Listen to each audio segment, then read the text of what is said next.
Bom, e aí pessoal, tudo bem? A aula de hoje vai ser sobre doença arterial periférica dos membros inferiores. Para a gente começar a falar sobre essa doença, é importante a gente lembrar que a doença arterial periférica dos membros inferiores, ela acontece em todo o segmento do sistema arterial. Nesse slide aí eu tirei a parte das carótidas, porque a gente vai dar uma aula separada, né, só sobre doença cerebrovascular extracraniana. Então, essa figura mostra que a doença arterial periférica ela pode acontecer em qualquer segmento da árvore do sistema arterial, como membros superiores, artérias abdominais e artérias dos membros inferiores. Nós vamos falar sobre as artérias dos membros inferiores porque fica mais fácil, didaticamente, de explicar sobre a doença.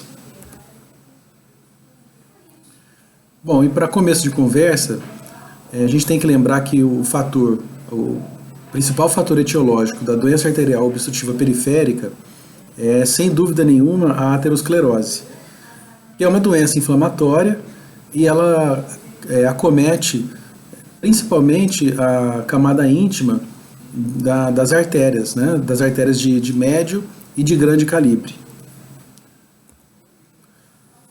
Os principais fatores de risco, então, da doença aterosclerótica periférica dos membros inferiores, já que a aterosclerose é o fator etiológico mais importante, então os fatores de risco são os fatores de risco da doença aterosclerótica.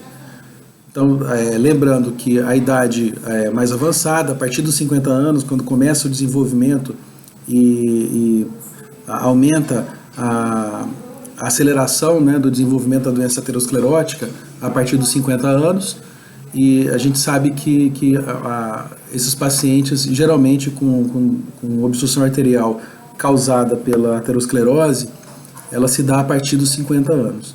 E lógico que com o passar do tempo, quanto mais idade a pessoa tiver, mais gravidade a doença arterial periférica vai se apresentar. Além da idade mais avançada, a dislipidemia, o tabagismo também, que é o fator externo mais importante, a hipertensão arterial sistêmica, diabetes mellitus, hiperhomocisteinemia, hiperfibrinogenemia, fatores inflamatórios e fatores genéticos também contribuem para o desenvolvimento da doença arterial periférica dos membros inferiores. A doença arterial periférica, em mais de 90% dos casos, a gente faz o diagnóstico somente com a anamnese e o exame físico. Como eu falei para vocês, a principal causa é a aterosclerose, e dentre as doenças arteriais, é a patologia mais frequente que a gente encontra dentro do âmbito da cirurgia vascular. Além da importância para o cirurgião vascular, para o angiologista, a doença arterial periférica ela é muito importante também para o cardiologista, porque se você tem um paciente que tem uma doença arterial periférica, você já pode presumir que esse paciente ele tem também uma doença coronariana. Tá? Então, por isso que aqui está dizendo que é o principal marcador de doença cardiovascular. Inclusive, os representantes de remédio, nesses últimos anos, eles começaram também, os representantes do cilostazol, por exemplo, começaram a visitar também os cardiologistas, porque eles como saiu essa informação de que a doença arterial periférica é o principal marcador da doença cardiovascular, eles começaram a visitar os cardiologistas e incentivaram os cardiologistas a começar a tratar também a doença arterial periférica. Assim como toda doença aterosclerótica, a doença arterial periférica, né, ela também tem uma predominância no sexo masculino. Como eu falei para vocês, né, repetindo, tem uma predominância também em pacientes com mais de 50 anos, e nos pacientes portadores de doença arterial periférica, esses pacientes que têm essa doença, eles têm uma expectativa de vida reduzida, visto que eles apresentam muitas vezes várias comorbidades, também que pode até ser causadas pela doença aterosclerótica. A gente não pode esquecer que a doença aterosclerótica é uma doença sistêmica, né? E ela tem preferência em se desenvolver em determinados segmentos, tá? Então, os membros inferiores, no caso, seriam um desses segmentos. Mas a gente não pode esquecer que também acomete outros segmentos e até de maneira concomitante, tá? Como que esse paciente vai se apresentar para a gente, né? Como que esse paciente como é que a gente vai receber esse paciente lá no nosso consultório ou no ambulatório? Então, geralmente é um paciente que tem mais de 50 anos, ele apresenta os fatores de risco para a doença aterosclerótica, como tabagismo, hipertensão, diabetes, né? A gente tem que procurar dentro daquela lista de fatores de risco os fatores de risco da doença aterosclerótica. E uma coisa muito característica é a característica da dor. Então, o paciente geralmente ele procura o médico por quê? Ou porque ele viu que alguma coisa está diferente no organismo dele, ou porque ele está sentindo dor, né? E a dor da doença arterial periférica, ela tem uma característica muito peculiar, que faz com que a gente pense automaticamente na doença arterial periférica dos membros inferiores. A dor nos membros inferiores, ela tem como característica, no início da sua apresentação, ela se manifesta como claudicação intermitente, ou seja, o paciente sente dor nas pernas, principalmente na região da panturrilha, quando caminha uma determinada distância. E essa distância que o paciente consegue percorrer, com a progressão da doença, essa distância vai se reduzindo. Então, como que funciona? Só para eu explicar para vocês de maneira mais prática. Então, o paciente tem a doença arterial periférica. Ele pode ser assintomático, e não sentir nada, e você acaba detectando a doença arterial periférica pelo exame físico. Você examina o paciente e vê que o paciente não tem pulso, ou pede um exame, um ecodoppler arterial, e o ecodoppler arterial mostra que ele tem uma estenose, tem uma placa em algum segmento arterial dos membros inferiores. Ou então esse paciente pode apresentar claudicação intermitente. E ele vai chegar para você e vai falar assim: olha, doutor, eu sinto dor nas pernas só quando eu ando. Aí eu começo a caminhar e depois de uns 500 metros eu tenho que parar, porque senão dá cãibra na minha perna, minha musculatura da perna, da panturrilha, ela trava. E aí ele melhora após 10 minutos de repouso e consegue caminhar de novo. Tá? Com a progressão da doença, essa distância que começou com 500 metros, ele tem que parar, começa a reduzir. Então ele começa com o tempo a sentir a dor com 300 metros, 200 metros, 100 metros, 50 metros, 10 metros, até que chega um ponto que ele começa a ter a dor em repouso. A dor em repouso da doença arterial periférica, ela é tida como uma das piores dores que tem nas doenças da humanidade. Geralmente ela não melhora com nenhuma medicação, nem com opioides, e ela é uma dor que o paciente não consegue ficar em casa. Ele é motivo de internação do paciente, e já mostra que a gravidade dessa doença ela está muito maior, né, do que quando o paciente estava com claudicação. Tá? Além dessa característica de dor, também o paciente apresenta no membro que está afetado, ou nos membros que estão afetados, palidez, frialdade, cianose, queda de fâneros, né, queda de pelos ou de unha, atrofia cutânea, atrofia muscular. A gente observa principalmente em pés ou mãos e dedos, né, onde essa musculatura ela fica muito atrofiada, e os dedos ficam bem fininhos mesmo, é bem característico da doença arterial periférica. E o paciente também apresenta parestesia. O nervo, ele é o primeiro tecido que sofre com a isquemia. Além disso, o paciente também pode apresentar necrose e ulcerações isquêmicas, só que essas lesões elas aparecem no estágio mais avançado da doença. Tá? Lembrando para vocês, essa característica da dor é muito importante para identificação da doença, então é importante a gente lembrar e conseguir classificar, definir, né, a característica da dor. Então, a claudicação intermitente é o paciente que sente a dor durante o período de caminhada e a dor alivia com repouso. A característica principal da dor, a definição de claudicação é mancar.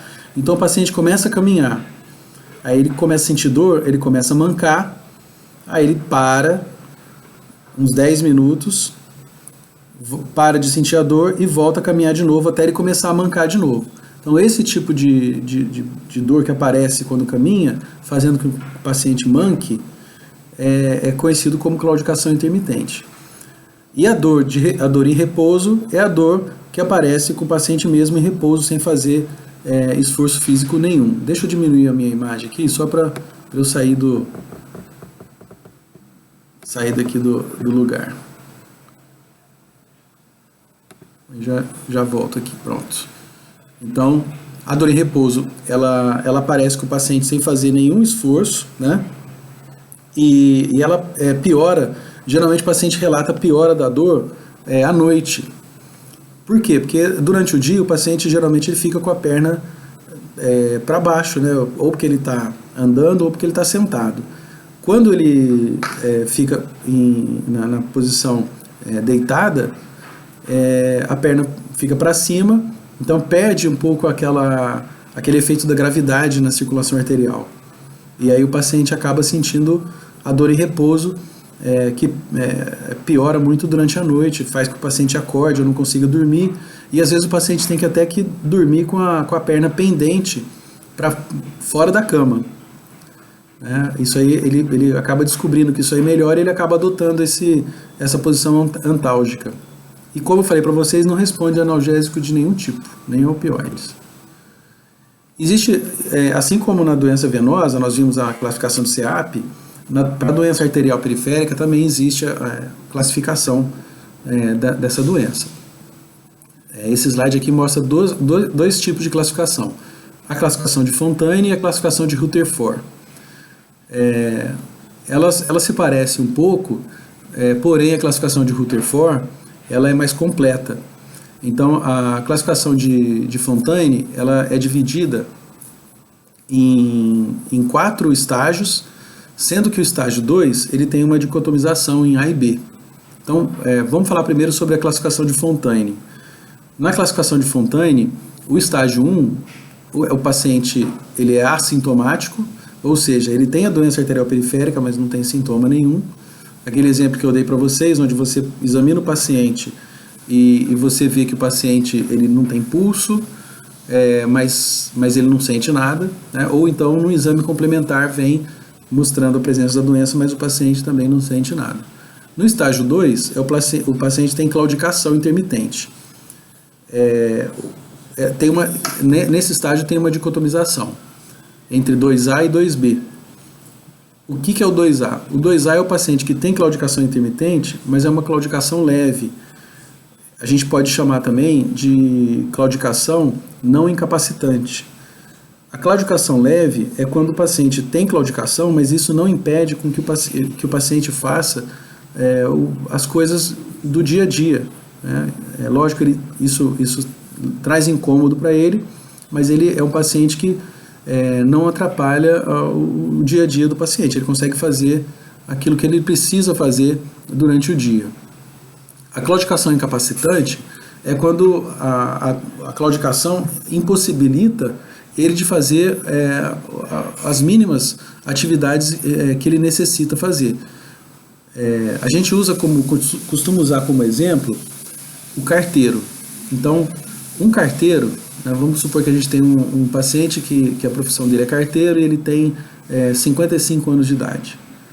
esse paciente aí, se ele tiver claudicação para 1 quilômetro, para 1.000 metros, essa claudicação para ele vai ser incapacitante, ele não vai conseguir trabalhar, não vai conseguir entregar as cartas, né? E aí, para esse paciente, 1.000 metros, a gente considera claudicação incapacitante.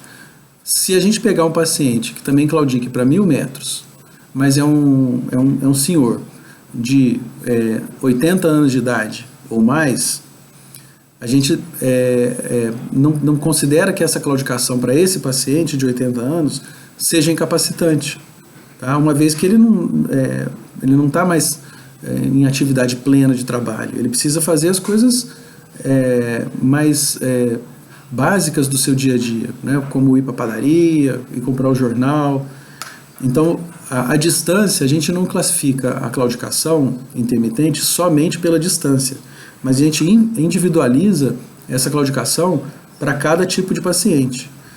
Se a gente não fizer isso, a gente vai acabar indicando um procedimento invasivo ou um tratamento mais invasivo em pacientes que não se beneficiariam ou que teriam um prejuízo muito maior em relação ao benefício que esse tratamento ia trazer. Tá bom?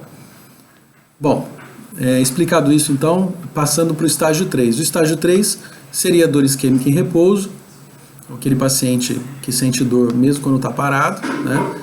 Lembrando que essa dor é uma dor de forte intensidade, que não melhora com analgésico nenhum, né? Quando o paciente tem a dor em repouso, o paciente ele já está em risco iminente de perda do membro. Então, o paciente com dor em repouso é um paciente que precisa de cuidados imediatos, senão ele pode perder o membro de uma hora para outra.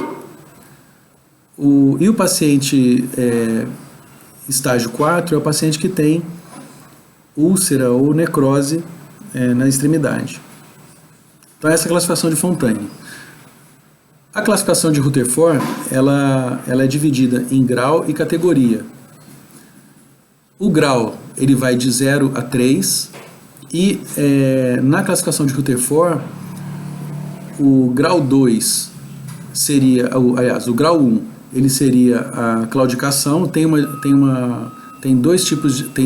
três tipos de claudicação, que é a claudicação leve, claudicação moderada e a claudicação grave. Diferente da de Fontaine, né, que só dividia em 2 tipos de claudicação, aqui na classificação de Rutherford, ele divide em 3. E o grau 2 seria dor isquêmica e repouso, e o grau 3 tem outra dicotomização. Ele divide aqui em lesão tecidual menor e lesão tecidual maior. Mas são todos grau 3. E a gente consegue diferenciar os graus juntando com a categoria. Então, por exemplo, o grau 1, categoria 1, é a classificação leve. O grau 1, categoria 2, é a claudicação moderada. O grau 1, categoria 3, é a claudicação grave. O grau 3, categoria 5, é uma lesão tecidual menor. E o grau 3, categoria 6, é a lesão tecidual maior. Então, ele acaba sendo uma classificação mais completa, mas que traz informações semelhantes às informações da classificação de Fontaine. O pessoal tem pedido muito a classificação de Rutherford em prova de concurso, de título de especialista, porque a classificação de Fontaine ficou uma classificação muito mais fácil da gente memorizar. Então, tem usado muito a classificação de Rutherford para concurso. O exame físico para doença arterial periférica de membros inferiores, ele é composto de exame das mesmas etapas de qualquer outro exame físico: ectoscopia, palpação e ausculta. Na ectoscopia, a gente vai observar se o membro tem palidez, tem cianose, se tem a presença de alguma necrose, se tem queda de flâneros, como como se apresenta a musculatura dos pés e dos dedos. Então, é só a gente observar, e pela observação, uma coisa muito característica é a coloração do membro. Então, assim, o membro pode ter uma palidez, se o paciente estiver deitado, a gente vai observar uma palidez importante de ambos os membros, ou se a isquemia for pior no membro do que em outro, a gente vai ver uma palidez em um membro e a coloração normal no outro membro. Sempre importante a gente comparar um membro com o outro. Outra característica importante na coloração que a gente observa é quando o paciente ele adota a posição do membro ficar pendente, a coloração do membro fica com uma eritrocianose importante. Então você olha o pé está vermelhão, assim, você fala, poxa, o pé está bem vascularizado. Mas não, quando o paciente adota essa posição com os pés para baixo, como ele está muito isquêmico, existe uma vasodilatação reflexa nas extremidades. Então, aquele território que está muito isquêmico, ele quer receber sangue. Então, ele fica preparado para receber sangue quando o paciente fica com a perna para baixo. Então, o pé do paciente fica com uma eritrocianose que é chamada de eritrocianose reflexa. Tá?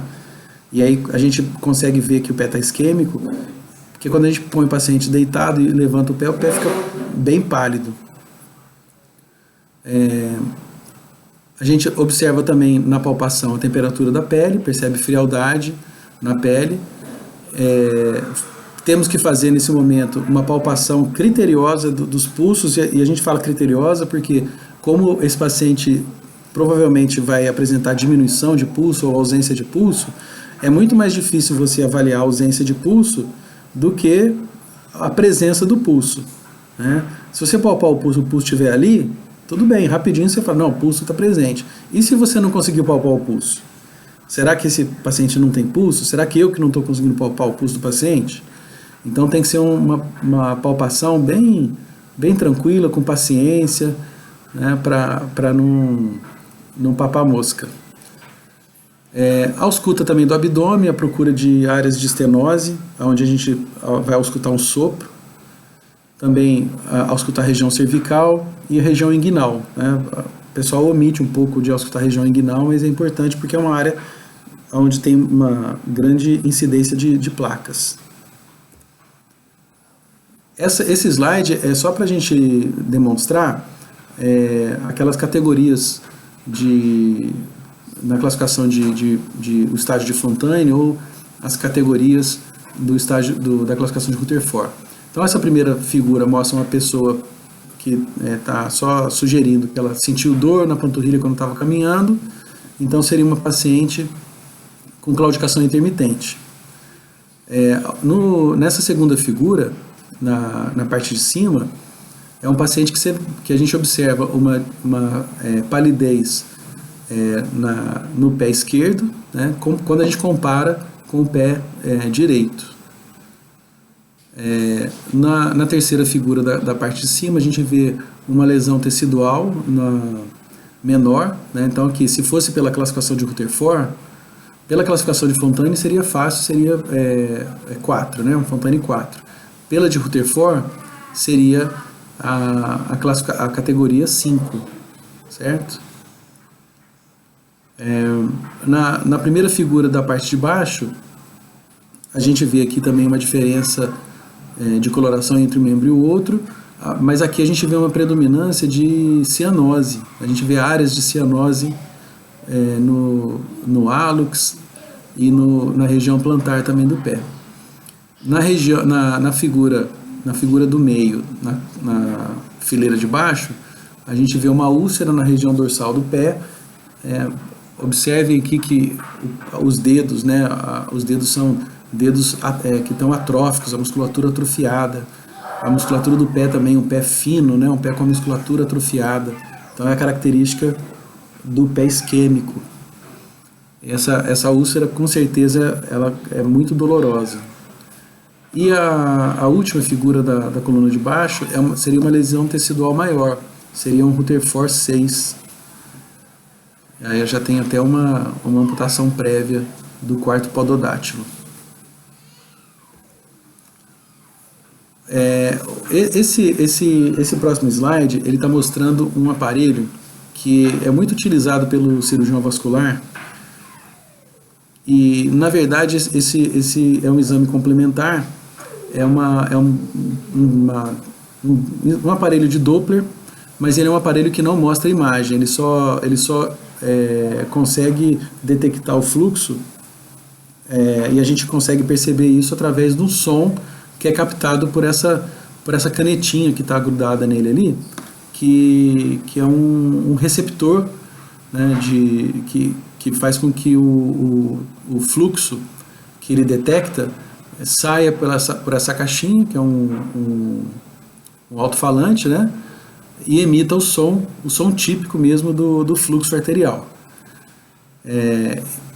Então, com esse aparelho, com esses três itens aí, a gente consegue fazer um exame que é o índice tornozelo braquial, que eu vou explicar para vocês, e isso serve para a gente quantificar o estágio da doença, se a doença está num estágio mais leve, moderado ou mais avançado.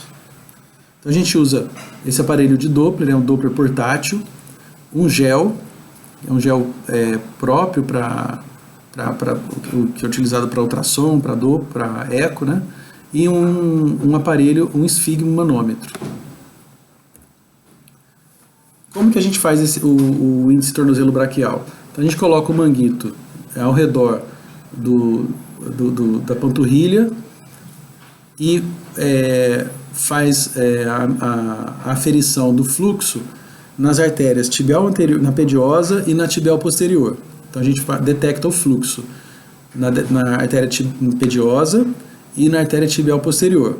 Aonde esse fluxo for melhor, né, é a artéria onde a gente vai colher a pressão sistólica através da insuflação do manguito. Então a gente insufla o manguito como se fosse aferir uma pressão normal, só que ao invés de usar o estetoscópio, a gente vai usar o aparelho o Doppler. E a gente afere as duas artérias, a pediosa e a tibial posterior, e nós vamos selecionar a artéria onde a pressão sistólica foi maior. Depois disso, a gente passa para a artéria braquial, e nós vamos aferir a pressão também da artéria braquial, só que essa figura ali está errada, não é com o esteto, não, é feito também com o Doppler, tá bom?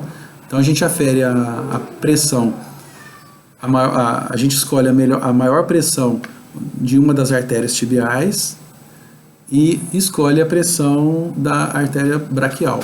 E a gente divide a pressão que a gente encontrou no tornozelo pela pressão que a gente encontrou na artéria braquial. E aí o que a gente observa? A gente vai obter um número. Esse número ele vai de 0 até, a gente pode encontrar até números acima de 1.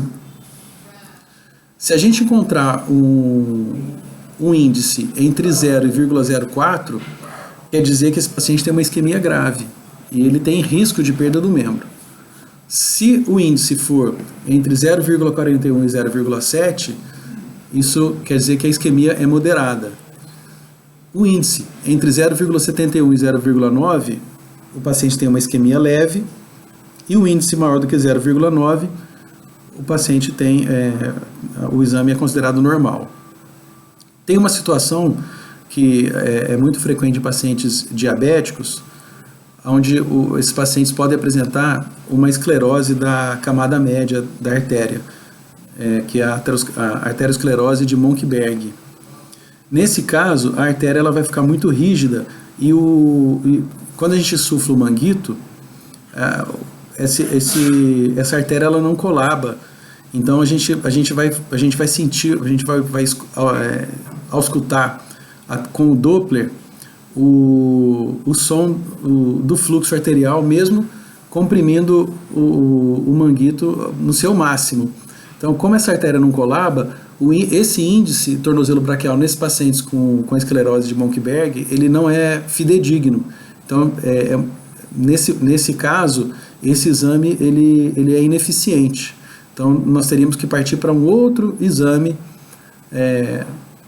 que não seja o índice tornozelo braquial.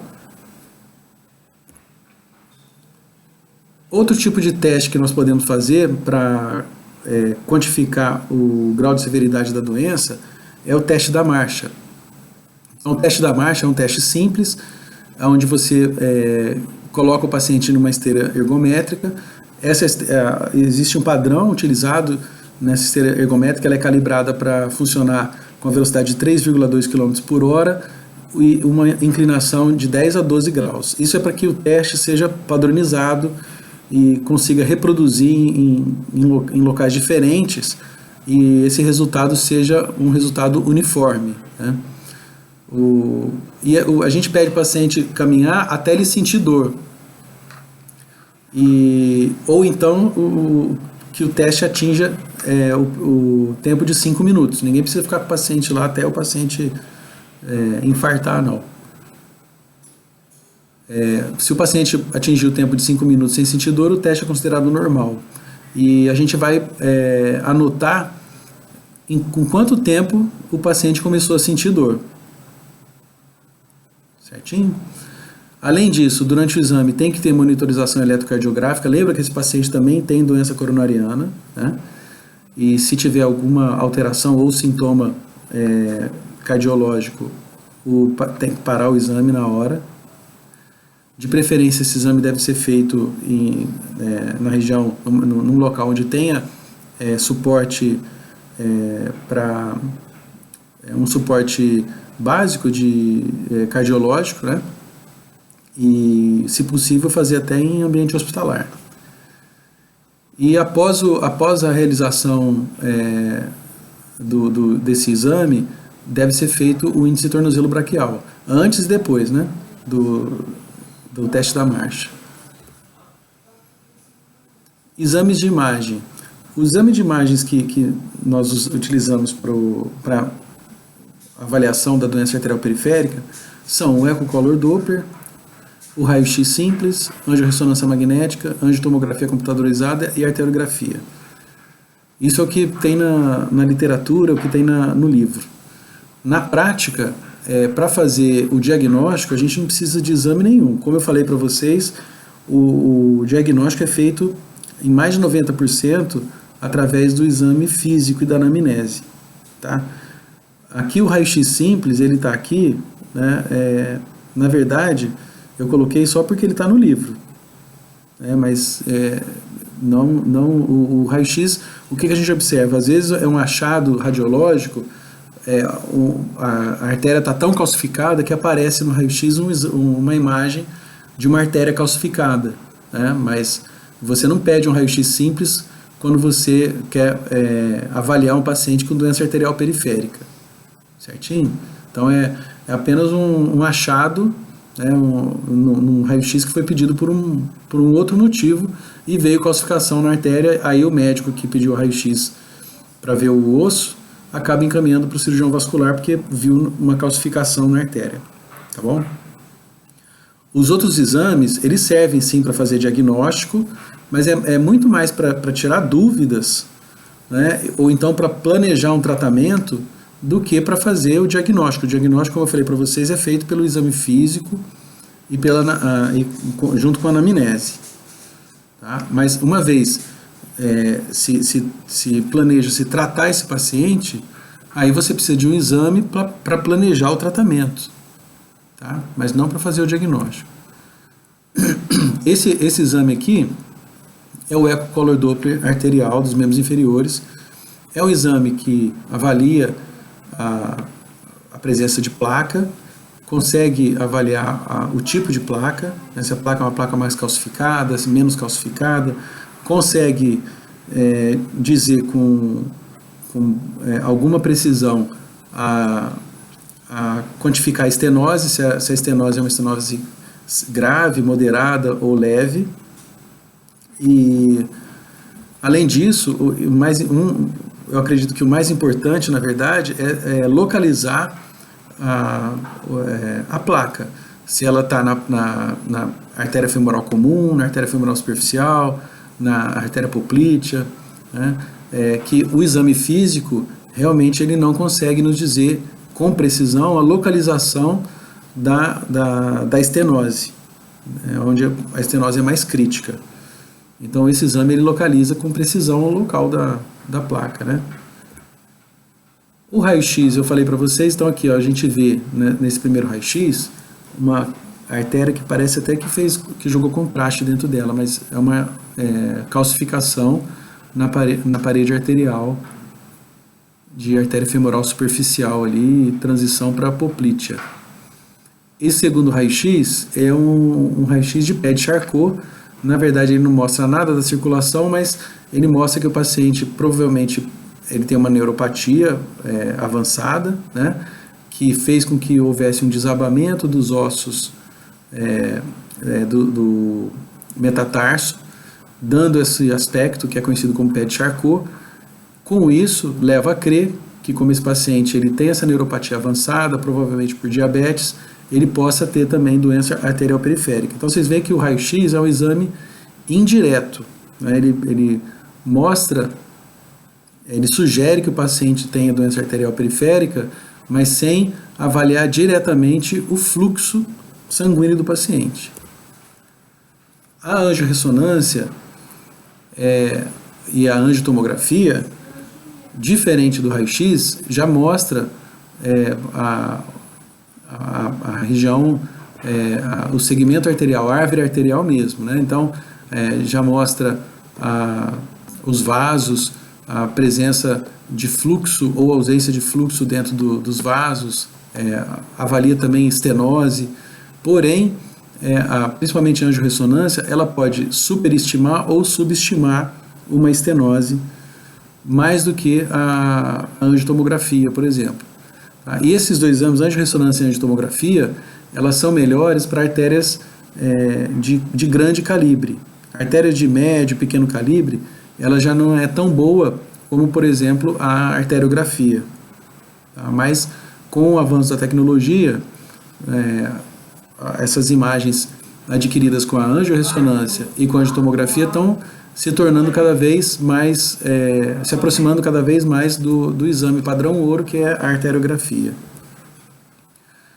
Essa seria a angiografia, que para a artéria a gente chama de arteriografia, e a angiografia ela é o exame padrão ouro para a doença arterial obstrutiva periférica dos membros inferiores. Então, se a gente planeja, se o paciente tem indicação para fazer o tratamento cirúrgico ou endovascular da doença arterial periférica dos membros inferiores, a arteriografia ela é necessária para planejar esse tratamento. E o tratamento? Então, já que eu falei sobre tratamento, como que é feito o tratamento? O tratamento da doença arterial periférica dos membros inferiores, a escolha do tratamento depende da classificação da doença. Então a gente vai ter que voltar naquela classificação de Fontaine e de Rutherford, porque de acordo com aquela classificação é que a gente vai determinar o tipo de tratamento que vai ser feito para o paciente. O tratamento clínico ele é feito em qualquer estágio da doença. Então vamos falar sobre a classificação de Fontaine. A classificação de Fontaine ela tem 4 estágios, e onde o estágio 2 tem uma dicotomização em 2A e 2B. O estágio 1 da classificação de Fontaine é o paciente que tem a doença arterial periférica, mas ele é assintomático. Esse paciente, a gente já deve iniciar o tratamento para doença arterial obstrutiva periférica, mesmo ele sendo assintomático, porque a doença arterial obstrutiva periférica é uma doença crônica e progressiva. Então a gente já tem que iniciar esse tratamento. O tratamento clínico ele consiste em solicitar o paciente a mudar os hábitos de vida, principalmente abandono do tabagismo, quando o tabagismo se faz presente, e prescrever medicações anticoagulantes, antiagregantes plaquetários, vasodilatadores, solicitar que o paciente mantenha o membro aquecido, principalmente em regiões mais frias, né? O Brasil seria mais na região sul, o controle de comorbidades como diabetes,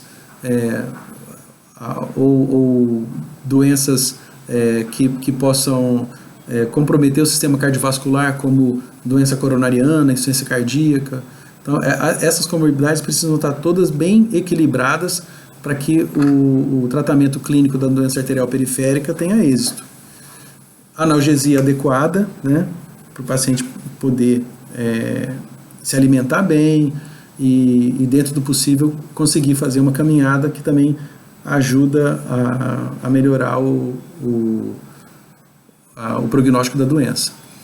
O tratamento da dislipidemia, né, e caminhar quando possível. E a caminhada, como eu falei aqui, ela é importante no tratamento, porque com a caminhada, o paciente ele melhora a sua capacidade muscular no membro, então melhora o condicionamento muscular daquele membro que está comprometido pela doença arterial periférica, e faz com que aumente o fluxo sanguíneo que chega pelas artérias colaterais. Então você acaba melhorando a perfusão daquele membro que está tão isquêmico. E o tratamento cirúrgico? O tratamento cirúrgico, assim como o tratamento endovascular, ele está indicado nos pacientes com classificação de Fontaine grau 2B, 3 e 4. Aliás, estágio, né? Estágio 2B, 3 e 4. O paciente com claudicação incapacitante, como o próprio nome diz, a claudicação incapacitante não deixa com que o paciente faça o mínimo que ele tem que fazer para realizar suas funções do dia a dia. Então, nesse caso, o paciente já tem indicação, se o tratamento clínico não for eficaz e não trouxer ele de volta para a classificação 2A, então esse paciente ele deve ser revascularizado. A revascularização pode ser por tratamento cirúrgico convencional, são as pontes, os bypasses, ou as endarterectomias. Ou então, essa revascularização pode ser feita também por método endovascular, aonde passa-se um fio guia por essa obstrução ou por essa estenose, através de um balão consegue dilatar essa artéria e, quando for indicado, coloca-se um stent, que é uma prótese metálica em formato cilíndrico que mantém essa estenose aberta. Esse slide ele mostra, aqui exemplifica, uma angioplastia com implante de stent dentro de uma artéria que tem uma placa importante. Bom, com isso então a gente encerra essa aula. Eu queria deixar aqui meu agradecimento e estou disposto a esclarecer qualquer dúvida que vocês tenham.